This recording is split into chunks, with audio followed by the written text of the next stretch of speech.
မင်္ဂလာပါတကယ်ချင်းတို့ရေဒီနေ့တော့တရတိတုတ်စားကြမယ်နော်ပထမတစ်ခေါက်တရတိတုတ်ဗီဒီယိုဖိုင်တင်မှုတယ်အဲ့ဒါကတော့ငပိစိမ့်စားနဲ့ပဲစီချက်တွေမပါဘဲနဲ့တုတ်တာဒီတစ်ခါကတော့စီချက်နဲ့ဗမာလိုတုတ်မယ်နော်အဲ့တော့တရတိကိုဒီမှာပေါက်စိတ်ပေါက်ထားတယ်ကျင်းနဲ့ချင်လဲရတယ်ဒါပေမဲ့ကျင်းနဲ့ချစ်တာကချက်ချင်းမစားဖြစ်ဘူးဆိုရင်အရေးထွက်တတ်လို့ကျမကတော့ပေါက်စိတ်ပဲပေါက်ထားတယ်နော်ကဲအခုထည့်လိုက်တာကတော့ငပြရေးပါငပြရေးထည့်မယ်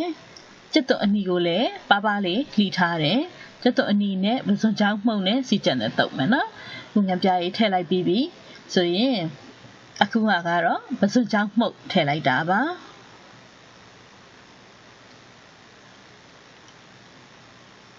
ပြီးရင်ဒါကတော့ပဲမှုန့်အကြက်မှုန့်ဖြစ်တယ်နော်ဒီတစ်ခါကတော့ကျွန်မယူဇနာတစ်စိမ့်ယူဇနာပဲအကြက်မှုန့်ကိုသုံးထားတယ်ကဲပဲအကြက်မှုန့်ကိုလည်းထည့်လိုက်ပြီးပြီဆိုလို့ရှိရင်တော့ကျက်တော့အနီကိုပါပါလေးလှီးပြီးတော့ရေးဆေးထားတယ်နော်ရေးဆေးပြီးရေးစစ်ထားတယ်အဲ့ဒီကျက်တော့အနီကိုထည့်လိုက်တယ်ကဲပြီးပြီဆိုရင်တော့စီချက်နိုင်လေးနဲ့တုပ်မယ်ပထမတစ်ခေါက်တုပ်ပြခဲ့ဘူးတာကငပိစိမ့်စားရဲ့ပစွန်ကြောက်ကငယ်ပြီးစိမ့်ရဲ့ရိုးရှင်းမဲ့ပေါ့နော်ရခိုင်တုပ်လိုပုံစံမျိုးတုပ်ပြတယ်ဒီတစ်ခါကတော့ဗမာတုပ်ပေါ့နော်အဲ့တော့စီချက်ကိုနိုင်လေးထည့်မယ်ဘာဖြစ်ဆိုတော့ပဲမှုန့်ကိုထည့်ထားတဲ့အတွက်ကြောင့်မလို့စီရလည်းပြန်ပြီးတော့နိုင်လေးထည့်ရတယ်ပေါ့နော်တရတိတုတ်ကဒီတစ်ခါဆက်ကလေးစားမယ်ဒါငရုတ်သီးအကြက်မှုန့်ဖြစ်တယ်နော်ငရုတ်သီးအကြက်မှုန့်ကိုကျွန်မစီလေးနဲ့နည်းနည်းပြန်လှိမ့်ထားတယ်အယောင်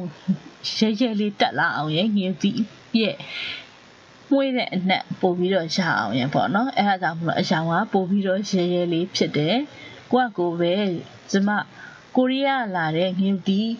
ကြောက်ကိုတုံထားတယ်အဲ့ဒီငုတ်သီးကြောက်ကိုအိမ်မှာကိုယ့်နဲ့ကိုစီနဲ့နည်းနည်းလေးကြော်တယ်ပြီးတော့ကိုယ့်ကိုစုံနဲ့ပြန်ထောင်းတယ် ready made လာတဲ့ငုတ်သီးမှုန့်မဟုတ်ဘူးเนาะကိုယ့်ကိုပဲပြန်ပြီးတော့ထောင်းထားတာသူကအရန်ဆက်တယ်ကိုရီးယားလာတဲ့ငုတ်သီးကြောက်ပေါ့เนาะအဲ့ဒါကိုကျွန်မပြန်ကြော်ပြီးတော့ထောင်းထားတာကဲအခုဆိုလို့ရှိရင်တော့တကယ်ကိုလွယ်လေးပဲအရသာရှိတဲ့တရသီးတုပ်ချင်းကန်ဆက်တစ်ခွက်ကိုရပါပြီเนาะပဲဟင်းကြိုလေးနဲ့ဆိုလို့ရှိရင်လည်းအရင်လိုက်ဖက်ပြီးတော့အရသာရှိမယ်ဟင်းတစ်ခွက်ပါချိန်ကလည်းညဆက်ပါတယ်ကိုမဒီမှာတရတိချင်းလေးရမယ်ပစွန်ကြောင့်လည်းစီချက်ကလည်းအစင်းသက်ရှိမယ်ဆိုရင်ဒီလည်းတော့မခက်ခဲဘူးအချိန်တို့အတွင်းမှာပဲအတုပ်တစ်ခွက်သမင်းစားမိန်ဖို့အတွက်ကိုလွယ်လွယ်ကူကူပဲရရှိရဖြစ်တယ်နော်ကဲပြီးပြီဆိုရင်စနာကျမပြောသလိုပဲစီချက်နိုင်လေးနဲ့တုပ်မယ်တရတိတုပ်ပုံစံဖြစ်တဲ့အတွက်စီချက်